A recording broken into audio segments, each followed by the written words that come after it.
We have two bearded gentlemen in Bombay Beach for the next episode of Terrifying Questions. Why don't you introduce yourself, Eric, and introduce our guest?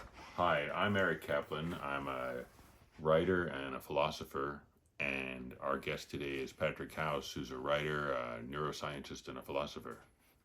Philosopher, thank you. That's and strong. is there a particular book that you want to mention that our folks at home might seek out? There's a book that I desperately wish were like kind of accidentally shelved in the philosophy section of bookstores, which is one I wrote, 19 Ways of Looking at Consciousness. 19 Ways of Looking at Consciousness. And today you're looking at terrifying questions and how not to be terrified by them, which is a podcast.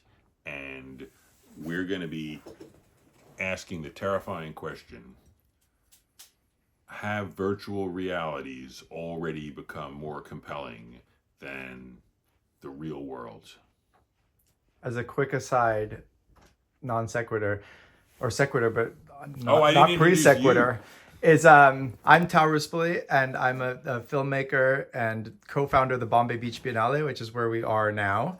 And I'm a dear friend of Patrick's, and Patrick and I have a podcast, so this is kind of a circle jerk going on here. Crossover episode. Yes. I like to think of it as a circle sphere.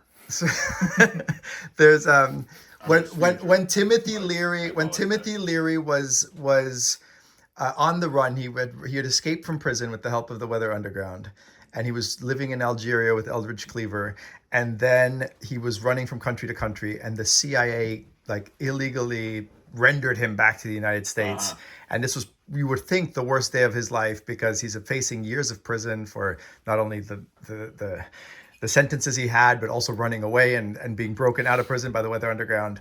But he was put in a good mood when the paperwork filled out by the CIA for his rendition under occupation put philosopher. Oh yeah, that's exactly how I just felt just then. Yeah, I saw you beaming. Yeah. Anyway, so what's our terrifying question for today? Anyway, I bollocked the joke, which is I wanted to say it's not a circle jerk, it's a sphere jerk. Oh, okay. That was that circle sphere. I didn't get it. That didn't make any sense at all. Okay, but what we wanted to talk about was whether virtual realities are more compelling than the real world. We wanted to talk about if virtual realities are more compelling than the real world. Yeah, when you and I met Chalmers together, he signed the book to me saying, being in a virtual world is still being in the world, which I think that Eric probably would disagree with, and Dreyfus would disagree with. I was trying to goad him, but I wasn't just trolling, because I actually was concerned. I was deeply concerned that his belief makes him a Holocaust denier, because he thinks nothing actually happened, so therefore the Holocaust didn't actually happen. But maybe he'll be on the podcast and set me straight. Well, you just threw the white glove down. Right? That's the dueling glove.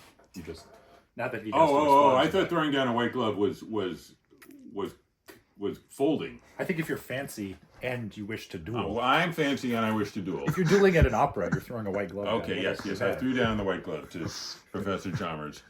If you think the world is a simulation, are you not thereby a Holocaust denier because you think the Holocaust didn't really happen?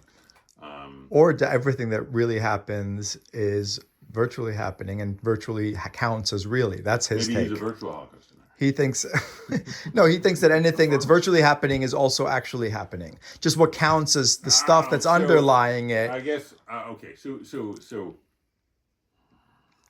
you want to make some distinctions? There's two people. One of them killed a bunch of people in a video game, and the other one actually killed a bunch of people. And the second one is much worse, and the first one is not so bad. Unless the video game is all of life and all there is. Okay, well, I think what we're doing now is perhaps making the "it's all a video game" a somewhat meaningless sentence that we can append onto everything. But anyway, but we're not talking about if it is. We're talking about if virtual realities, and we're sort of taking for granted that we know what they are more compelling than the real world. Exactly. And I don't think it's even interesting to say like, is this a virtual reality? I care not at all for that. He doesn't care about that. Good. I think that's a boring question too. What I think is the terrifying aspect of this would be: do people in the real world, which we just acknowledge are real, with no further dispute, prefer or find compelling the skip, the absence, the jump? Do into the they virtual prefer so yeah, a simulated reality to the real thing? Right. Would they rather dance with a lady robot than a lady human? right. Are we tending towards a society where having virtual relationships is just a little bit safer and a little bit more comfortable and therefore more compelling and therefore more attractive? More attractive, safer, than the kind of more like compelling. the vagaries of anxiety of being rejected or loved, which could be just as terrifying, Right. by a real person. Right. Can you unpack a little bit what He's counts as a terrified virtual by the world? capacity of people to be terrified. Anyway, go on. Yeah. Well, so I mean, I see a kind of a trend toward digital relationships, right? Like, and we can define this like really broadly. We can say like, we all probably perhaps have people that we've texted but never met in person. Right. This is a kind And of people we've distance. met in person and never texted, like my grandma Gussie. Yeah. and so you have this kind of almost like you have this experiential distance between you and someone, but fundamentally you're not like, we aren't like, when you interact with a person or meet a person, you're not melding souls. You're not fully combining every single piece of your, like two paramecium meeting and just like blending their When two cell people walls. meet, Yeah, at the end of the meeting, there are two people. there's still two people. Yeah, I think that's true. And so I think the interaction that you have between someone who's sitting next to you and then someone who's, say, across the world, and you're maybe just writing letters to them because Yes. it's the 1800s, Right. or you're texting them. That's actually a difference in degree and not kind. You're never getting the full person. So all of these kind of experiential steps that you go from real world, someone like waking up with someone in your bed next to you, which we imagine to be some sort of like a case study in intimacy, versus texting someone from across the globe. Like there's just a few kind of details. Like What do you phenomenological think of details. this argument, Patrick? Whenever you make water a little bit colder, all you have is water that's a little bit colder. Therefore, there's no such thing as ice. Because all it would be is water that's a little bit colder. It wouldn't be a difference in kind. It would simply be very cold water. Well, that's What do you think of that argument? Eventually, there's a state change. You're saying. I think I'm saying that simply because you can say that there's a continuum right. between texting to texting, video chat to meeting in person doesn't mean that there's never a difference in kind. Right. So you're saying there might be a phase change. There might be a phase change of actual presence of an actual person. And my candidate for phase change is the moment where they can pop you in the nose. When you can actually get popped in the nose, right? It's a distinctive difference. Or when you find out in the other direction, if you like, it's happened to me where I thought I was chatting to somebody and we got to a certain depth or something, and then I realized that they weren't the person that they said they were. Right. And it was that's a very phase sexy. change It because was very suddenly sexy, and it turned out to be your mom, if I recall the story, right? it turned out to be who? You were sexting a woman, and it turned out it was your mom. It was very awkward. And you were still in utero. Yeah. Okay, I'm sorry. I was making a childish joke.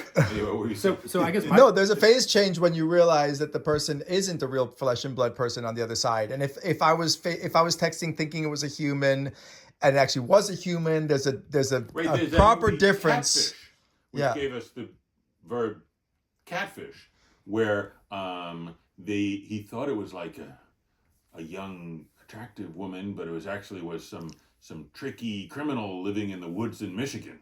Yeah.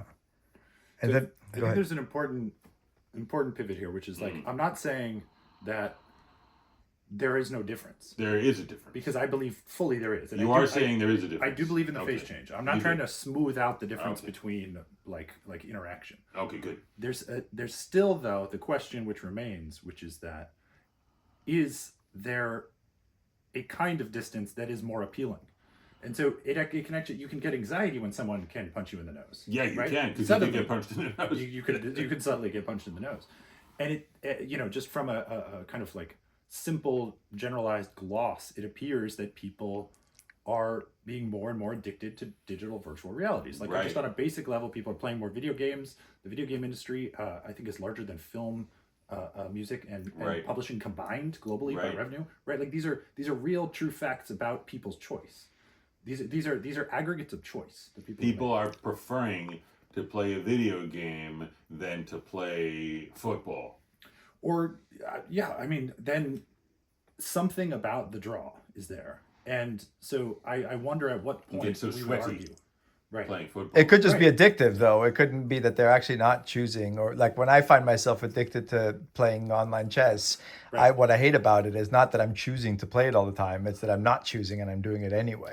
You So just there's a wake up- difference. You get wake up and you find you've been playing online chess for hours and you didn't know how that happened. Yeah, no, I knew how it happened, but it doesn't feel like it was a choice. And I think that's happens to a lot of people who get compelled by these virtual worlds for reasons that are beyond their willpower. I Let's have say. to say, a friend of mine once told me about being unfaithful to his wife, that he just found himself doing it.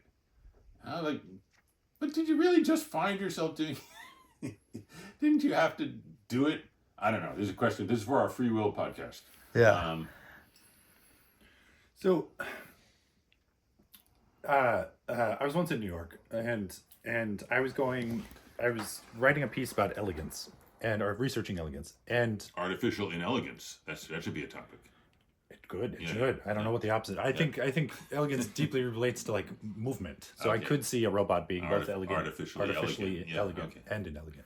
And I was saying that I was going to go to the Met at some point because I had interviewed an art history professor who had said that to him, Madame X, the painting, the Sargent painting, was the most elegant woman, the most elegant painting that he knew. Nice. And when I was talking to my host, she said, "Oh, you haven't seen it?"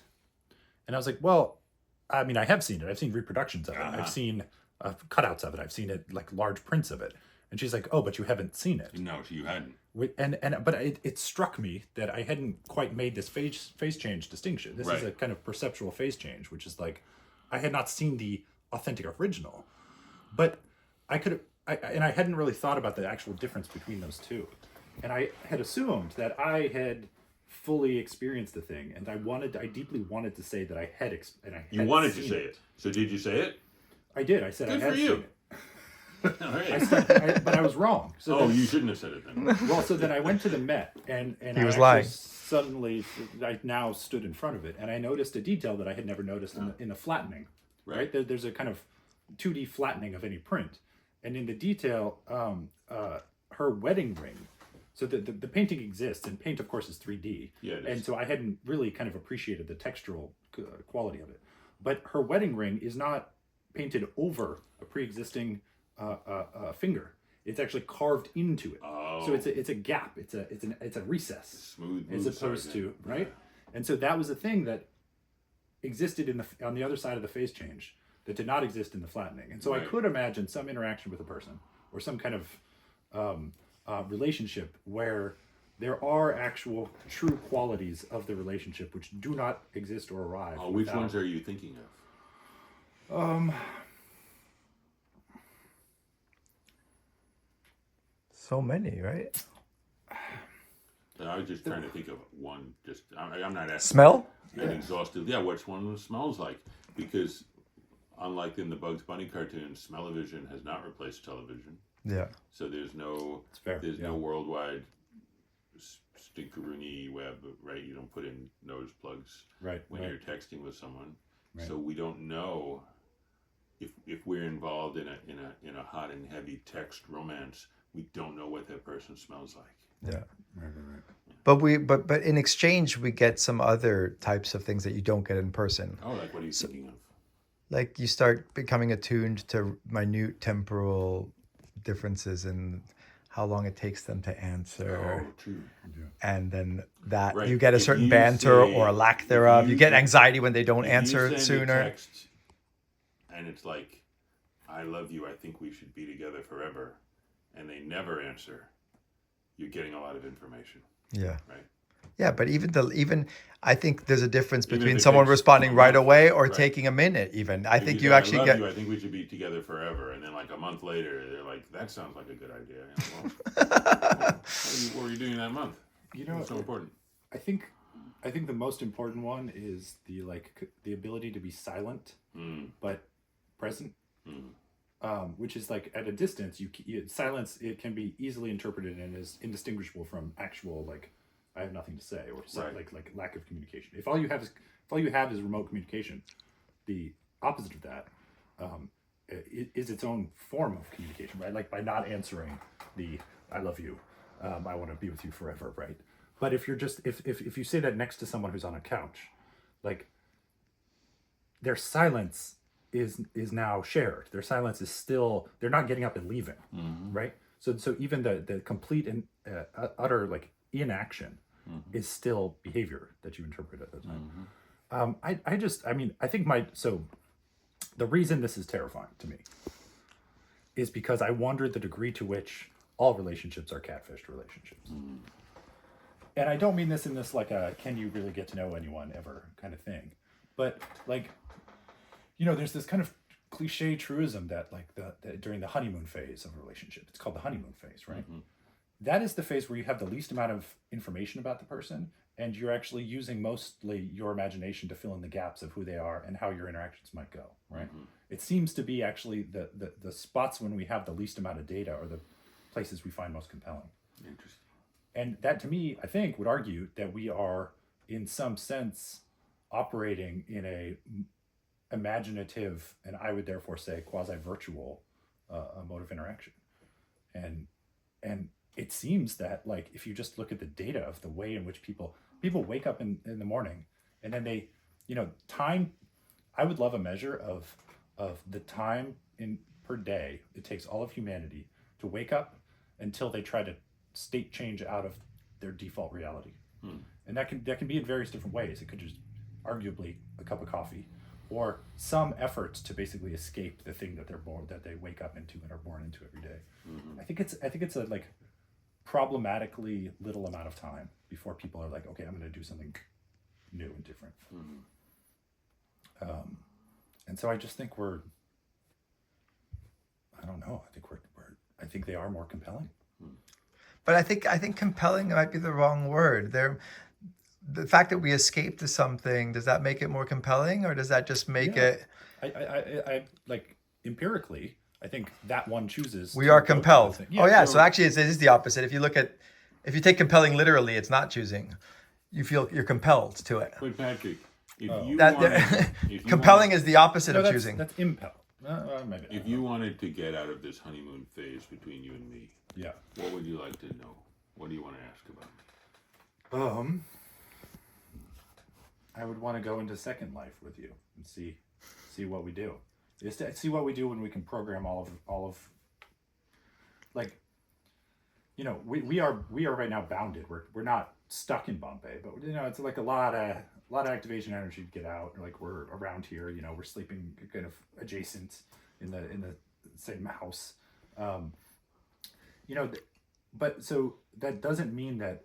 What if we try to go someplace else using the magic carpets of our imaginations? Precisely. Yeah. So do you want to try it? Sure. What would you like to imagine? I would like to imagine we have somehow gone back to the exact spot in the hydrothermal vents underwater like 3 billion years ago where life started. Okay. I'm imagining it. I think we can breathe underwater. Okay. And I just kind of would like, then afterwards we surface. All right. Because it's under the water. And then we just get a beer and talk about it. Okay. So what do you want to talk about it? I don't know whether or not that changed your relationship to your life well lived so far. No. Not especially. Did it change yours? So if we're daydreaming, right? Mm-hmm. I think what to me is hard is that your version of what just happened in your head Right. Had a certain color and richness to it. Yeah, I was seeing it as kind of red Yeah, so mine was mostly like kind of and orange. purplish. Red. Oh, purple, the vents. But every time I've seen lava, it's been sort of reddish orange. I think red, the wavelength of red doesn't go that deep in the ocean. Okay, Yeah. so you were viewing it as purple. Yeah. Got it.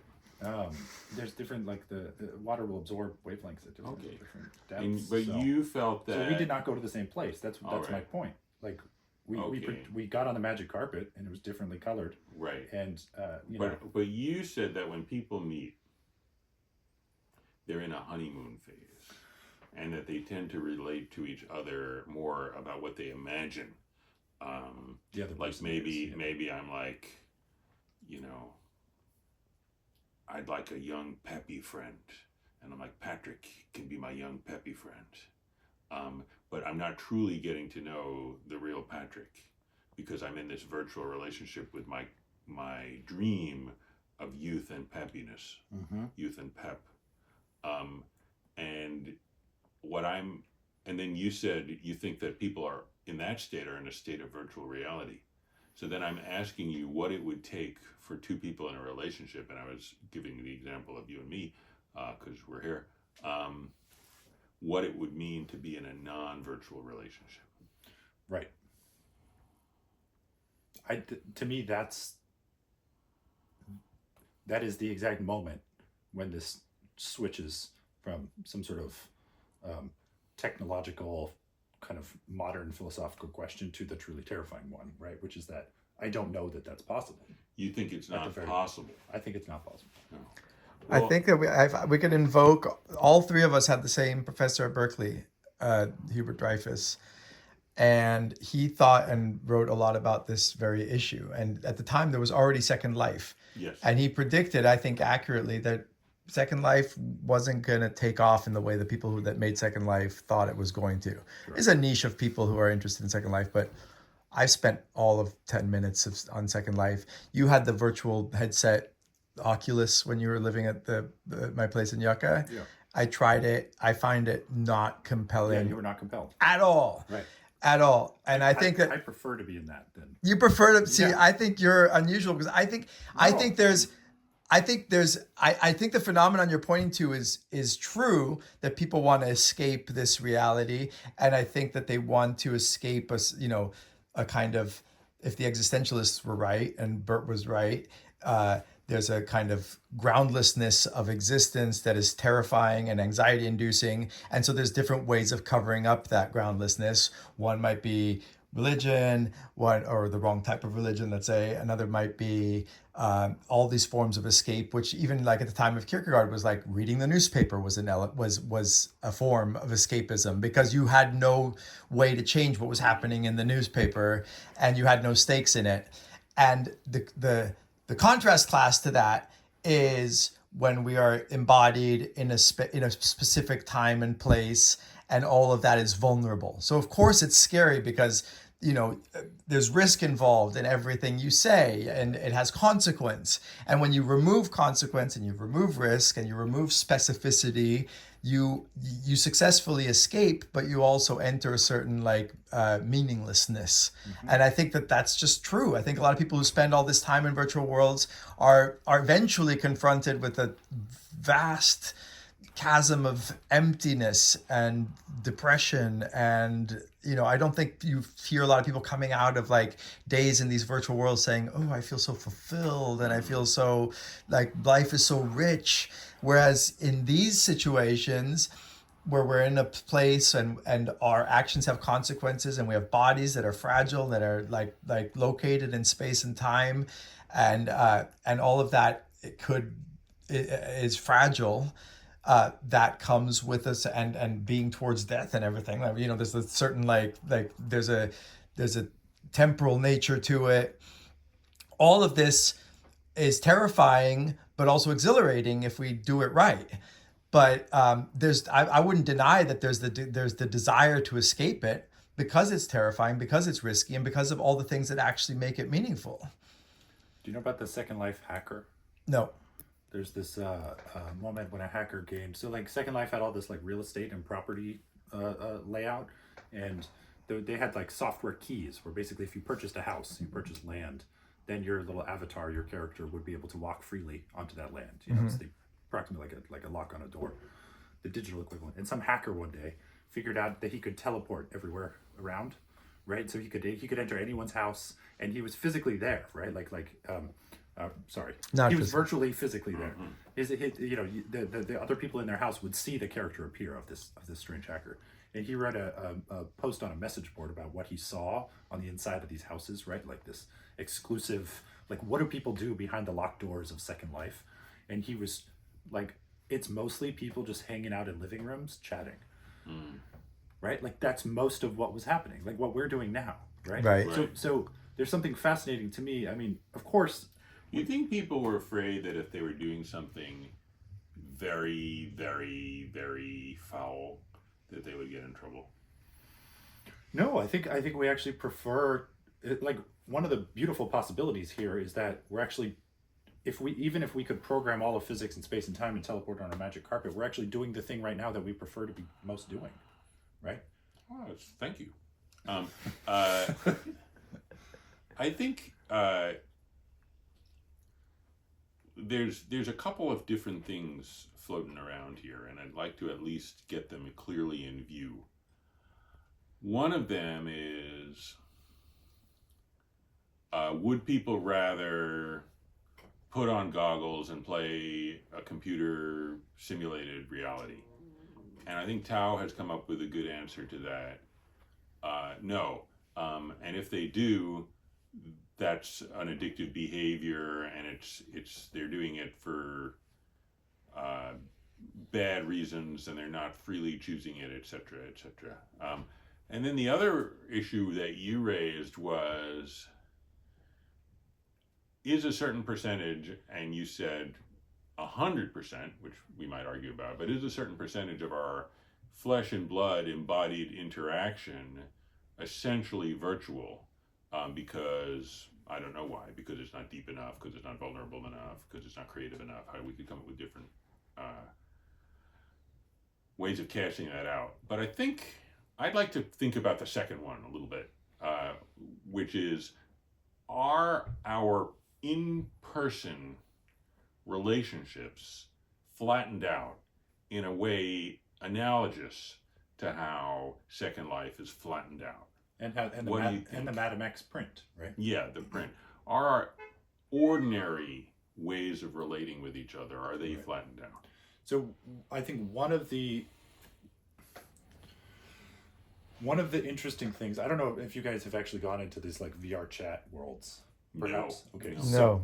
So I think people's first impression, the naive impression of the difference between a real interaction and a virtual interaction, is that the real interaction absolutely has qualities and features, like you could list them all if you wish to, and that the virtual interaction definitely has fewer. Okay. Right. So what about the possibility that the virtual interaction actually allows for more kinds of things that you could do? You don't have to have a body. No. You can magic carpet teleport anywhere. Yes. You can together kind of programmatically type and go anywhere you want at any time. Right. These are kinds of choices that you cannot make if you're sitting in a restaurant on a date. That's true. But I wanted to ask you about the other question, which was, when you're in a restaurant on a date, are you, in a sense, engaging in a flattened out form of social interaction, which is like a virtual interaction? Right. Well, I mean, I'm just following what you said about the honeymoon. You said when you're in the honeymoon phase, you're not interacting with a real person. You're interacting with your fantasy of a person. Well, so I don't actually believe that. You don't believe that? I don't believe that. No. Okay. No, not at all. But I find it interesting that it is described as the honeymoon phase. Yeah. And in part, that tends to be the beginning, and not the Right. end. Why is it the case that the last few years you spend with your life partner are not the honeymoon phase? There's a kind of odd label that we've placed on this, and I why is it in the beginning, right? And it seems to me just like as you get to know someone, you have just so much more ability to truly like model them as a person and truly understand Well, them. I think people come into adulthood with frustrated childhood needs And when they meet a romantic partner, a potential romantic partner, the first thing they do is hope that this person will be the answer to their frustrated childhood needs. If they didn't hope that, they wouldn't consider that person a romantic partner.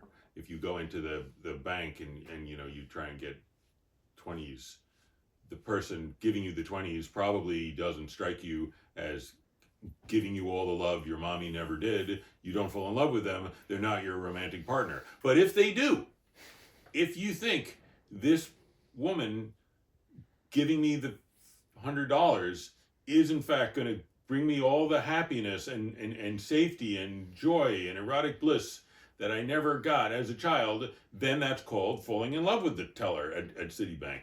And I think the reason why it doesn't last is because they have their own life. They have their own needs. And at some point, you get to know them as who they really are, rather than as just sort of the wishful hope that they're going to give you everything you didn't get as a child. That's my theory of it. It's probably true, though, right? And so if you look now on this, like AI...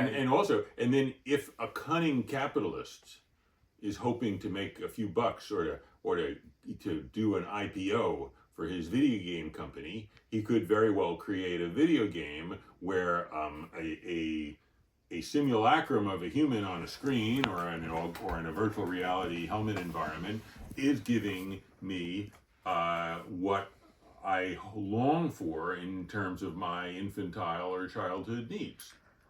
And it looks that way.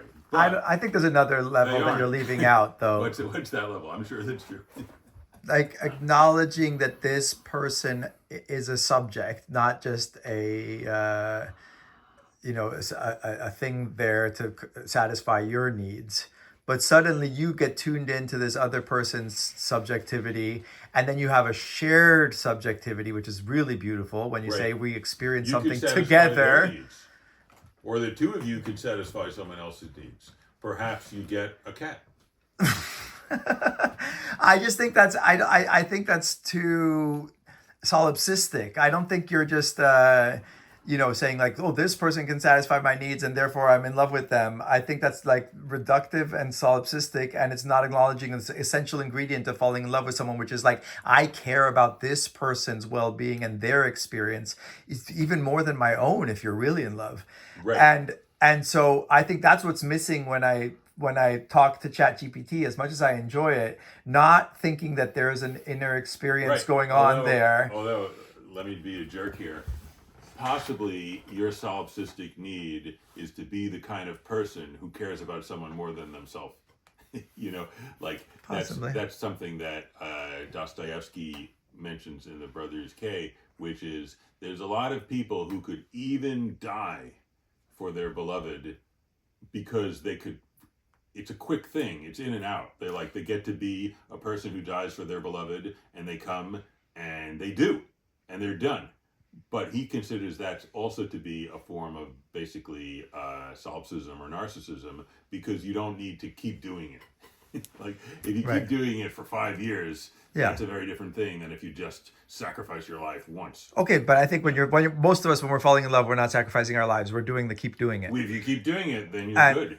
Yeah, and I think that's different from saying I found somebody who satisfies my needs. Yeah, no, I was trying. And that's why I think if you have to bring it back to our subject though, if you're just looking to satisfy your needs, you might be satisfied with a virtual girlfriend. Right. But if you're actually have some sense of what it is to love, you're not going to find you're in the wrong market.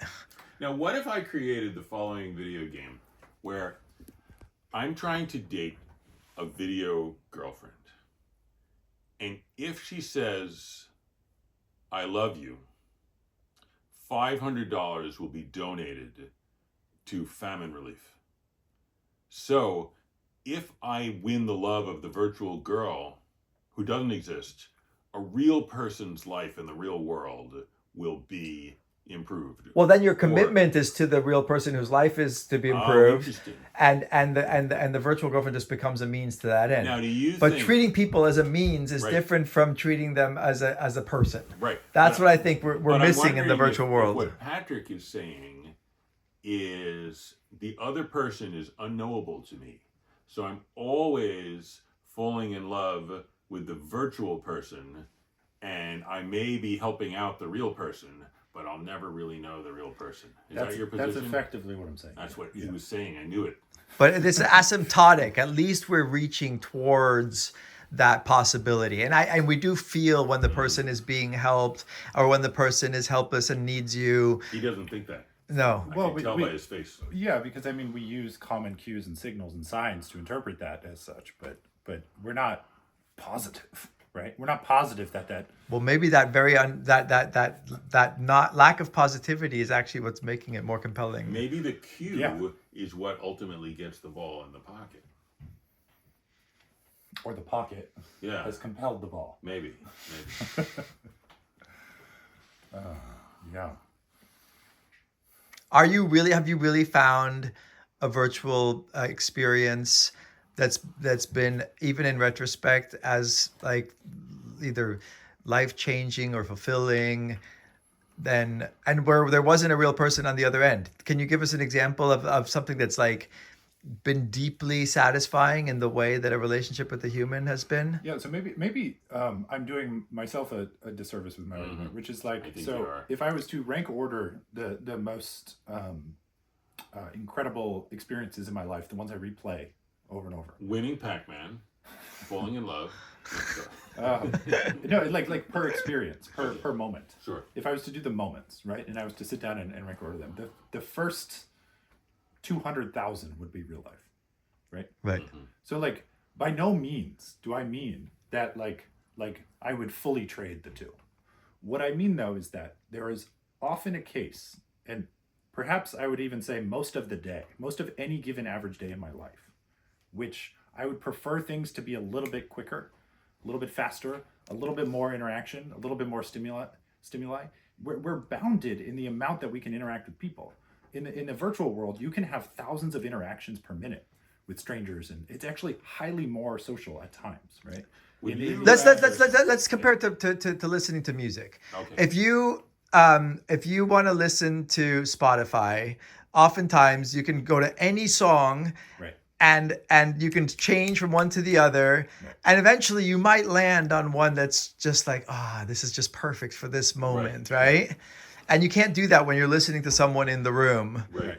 And then, you go to a concert and you take a risk and you're like, oh shit, actually I wasted 2 hours because that concert wasn't that good. Yeah. You sit with reality for 2 hours. Yeah, and that is annoying and unfortunate, but there's no way that the best Spotify experience is going to be as good as the best concert experience, Right. I claim.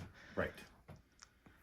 So I'm slowly kind of like Shipathesia style replacing myself with a straw man, which I'm slowly becoming Don't do it. disagreeing with. Don't replace yourself with a straw man. Which is to say,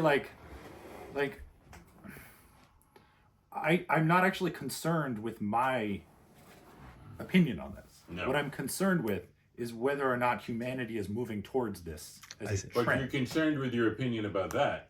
I am concerned with my opinion about the concern. Yes, that is true.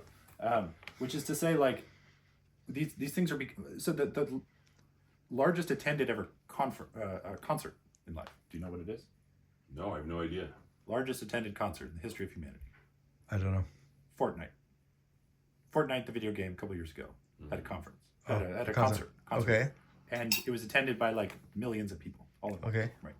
That, for example, is a thing that one cannot do in real life. Or rather, I guess we could if we kind of mobilized, but we haven't. So there's like interesting features of actual human social connection. You know what I was where you thinking, feel- Patrick? I was thinking when people all look at the moon, that's the largest attended concert, but then I realized it isn't because it doesn't make any noise. But I like where you were going there briefly. Yeah, if only it did, then my argument would have worked. It would have worked really well. The music of the spheres. Yeah. The circle spheres. The circle sphere. By the way, do you guys know the difference between a sphere and a ball? It's very interesting. That a sphere it's just the shell. It's a two-dimensional space in 3D. It's a two-dimensional surface embedded in 3D space. And a ball it goes all the way up to the surface, but it never quite gets there, which I think is beautiful. So I guess that's a conversation stopper. I didn't intend it to be. I think it's beautiful that Madam X's wedding ring is a Taurus of a kind. It is a Taurus, yeah. It's the difference between an on and off a finger. Yeah. It might be the difference between a sphere and a ball. It is. They now have an airless basketball. Have you seen this? It's 3D printed, but it's so perfect. It's got holes all inside of it that it bounces exactly like a real basketball. Well, what is it really? And it's just like a 3D printed plastic honeycomb thing. Interesting. But someone said it's airless, and then one of the top comments on the YouTube video that I was watching about it was like, "What do they mean? It's full of air." You're right, it's air full. It's actually not airless. Anyway, have we beaten a dead horse here? Airfully nice. I think we should still figure out if we're all in danger of being tempted away from real human relationships by the cunning artifice of video game designers. This, I think the answer is yes. You think it's yes? We're in danger. We're in danger of getting sucked into more and more meaningless existences. More and more meaningless. Because they get better and better. I mean, I think the ultimate is not the video game. The ultimate is doom scrolling TikTok. Or where you just like, shit, another one that's like giving me this little moment of entertainment. Now, is that just original sin? Because on the face of it, it does raise a puzzle. That it's like, there's a wonderful, rich, real world, and then there's the crappy, shallow, virtual world. People like things that are wonderful. They don't like things that are crappy. Why would everyone do the thing that's crappy instead of the thing that's wonderful? Because it's hard. Oh, there's nothing more satisfying than sitting down and playing music, but that's the opposite, I would say, of the video game.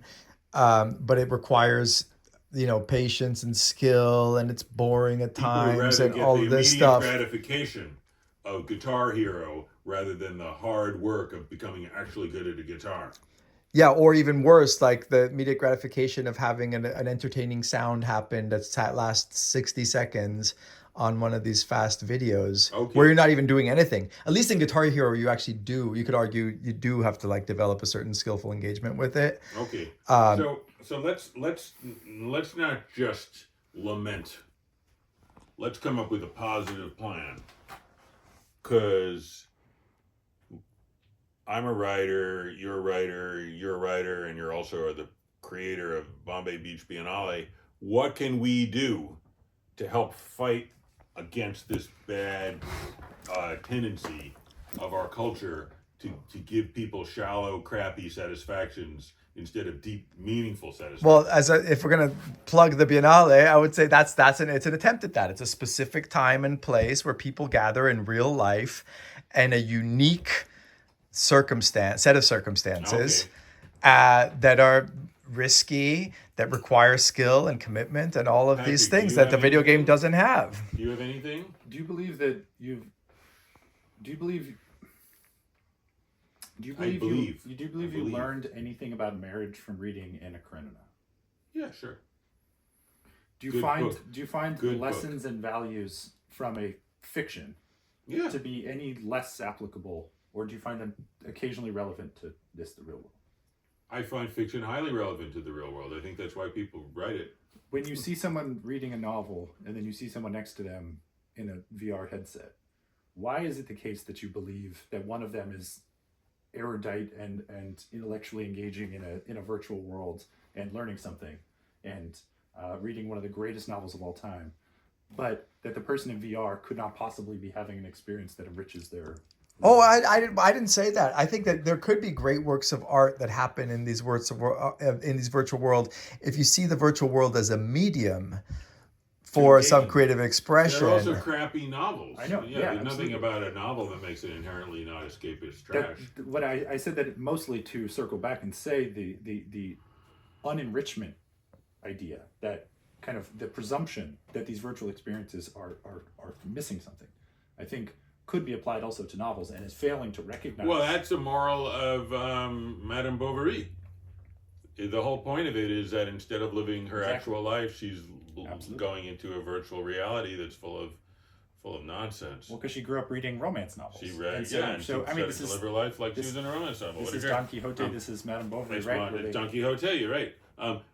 But in terms of what we can do to help people emerge from this quagmire of a spectacle replacing reality, I guess I would think everybody should play Dungeons and Dragons in person, because that way you're inviting your friends over and you're creating a shared experience, and you have to deal with things like, what if one of your friends is annoying, and then you have to run the risk that if you say don't be so annoying that they'll become mad at you, like you're actually deepening your social engagement with reality. And then you can, in your DMing, you can deal with things. It doesn't only have to be about killing orcs and getting treasure people. You can make it about anything you want. It could take place in Madame Bovary times. Just because it's a tabletop role-playing game doesn't mean it has to be about sword and sorcery. But I think that the point you brought up yesterday also is that there's real consequences in the real world. And sometimes we can get into these virtual worlds with real consequences too. But that's the difference. You said if you're just sitting there looking at something passively versus like a mouse is nibbling on your foot, Right. The mouse nibbling on your foot is going to take precedence and priority. Right. Oh, clean up your neighborhood. Get together with your friends and clean up your neighborhood. That's also good. To do something for real. Even better, perhaps, than Dungeons and Dragons, or cooking a meal together. I think people are doing music together. I think people should stop absorbing stuff over the internet and over. I mean, I guess people don't watch TV anymore, but people used to watch TV. But I think people should get together in small groups and create meaning together. I think the distinction what if is. you did that at Disney World or Las Vegas or some place where there's this artifice. It's better to do it on your own. Right. It's better, also cheaper as well. But I mean, the places where people put their money and time are, like, we have these kind of like secular meccas of just pure entertainment. Don't go there. Where you don't go there. But these are the most touristed cities. My point is not I'm going there. My point is humanity is. No, flocking. I'm trying to offer some advice to humanity. Right.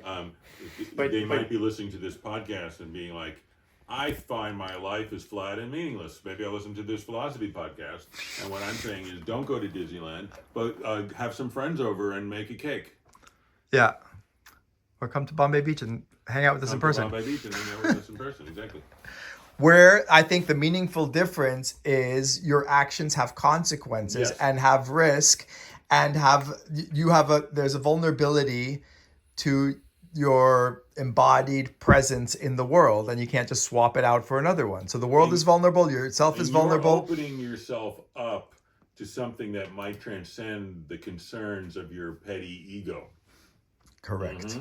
Mm-hmm. Prescriptive philosophy. Yeah, you are. Coming to you from Terrifying Questions. Yeah. Do you object to this conclusion? No. You can say it if you do. I'm not trying to bully you. Well, maybe I'm a little, but ultimately I don't want to bully you. Do we have questions or comments from our studio audience? What do the audience have to say? Yes, please. Well, there is a virtual reality used for elderly or people who are not mobile, who we use in therapy to give them the experience that they can still travel and put them in the place of their families, or if they're out of country and all that. That has quite deep effect on their mental and emotional health. But I think that the beginning of either war is a more compelling this or that. So it's using it as a tool versus as the thing. The problem with us is that children especially are going so much and losing themselves into the spaces that are not relating back, and they're not giving them a reflective back of who they are or who they can be. So I don't know. I agree. Patrick, do you think there's anything we missed? So there's this like people talk a lot about like childhood imagination and how, my God, if only as adults we could get there, right? Or like how do we bring it back? There's reams of self-help books. How do we bring it back? So it's impossible. And I think basically like I remember this one time there was like this toddler in front of me. I was in line for something at a fast food restaurant or something, and this toddler just like kind of came up and cut me off. And I remember thinking at that time, this is who everyone wants. This is the creative mind that everyone wants to get back into. This is the like what these like mantras are and retreats are trying to revert us to, because fundamentally he had just ignored me as a person, this little toddler, right? And so I think what happened. Did you get back? Did you get your revenge on him? Oh yeah. I'd kick that little shit. Yeah, I just locked him in the freezer. Yeah. And so what happens in the development of like I believe children imaginary friends. They have paracosms, right? These like rich imaginative worlds that they live in and spend most of their time in. They can sit there for hours with two little figurines and bash them against each other. Yeah. And this is better than Marvel for them, right? Fundamentally, all of that imagination is training for, as an adult, jumping into the minds of other people. It goes somewhere, I think. And it goes to our ability to like sit and have a conversation and think like, okay, I believe that, I've kept track of everything you've said over time, and I've kept track of like the years and years we've known each other, and I'm developing like a mental model of who you are, and I kind of know your preferences, and I know your likes, and I know all these things. Well, you know what else it lets us do?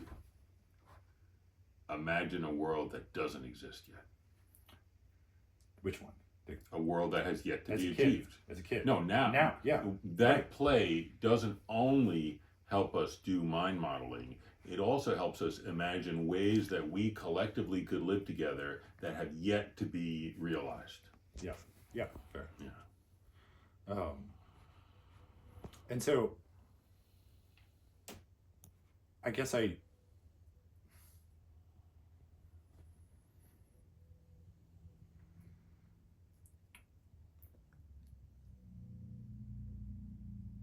just think we are experts in the way that we're experts at walking. Yes. The way that we're experts in everything we've been doing since we were born. We're also experts at creating these imaginative worlds. But all of that, my point is that all of that childhood imagination, all of those paracosms, all of that taking two action figures and beating them together, when we as adults see that, we think that they are living in an imaginative virtual world. And I think the thing we don't quite realize is that that's all still here, and it's all now used to imagine other adults and other people in the social world we now live in. Yeah. And it's just as virtual as taking two little toy action figures and banging them together. Just as virtual and just as actual. And just as meaningful. I think it's real, and it's useful, and it's beautiful, and it's all we have. Yeah. And Childhood imagination is a state of being, right, rather than a state of thinking. Yes. And when we say go back to that state, is that our other faculties are staying and blocking that way of being with yourself.